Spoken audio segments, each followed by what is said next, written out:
આપણા વચ્ચે અત્યારે બાબુભાઈ એમ વાઘેલા કોઠારિયાના છે.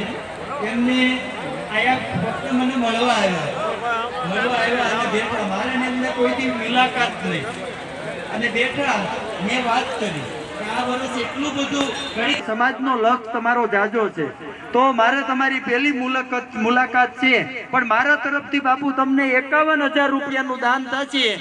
આવા વીરાને આપણે તાળીઓના ગગડાટથી વધાવવા પડે, કારણ કે 51,000 રૂપિયા આપવાના છે આ આયોજનની અંદર.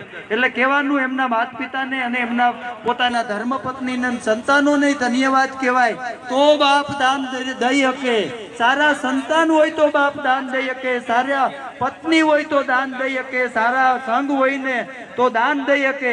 દારૂનું વ્યસન હોય, રખડવાનું વ્યસન હોય, મોટપનું વ્યસન હોય, કોઈનું માનવાનું નહીં અને પોતાની રીતે હાલવાનું વ્યસન હોય ને તો કાંઈ ન કરી શકાય.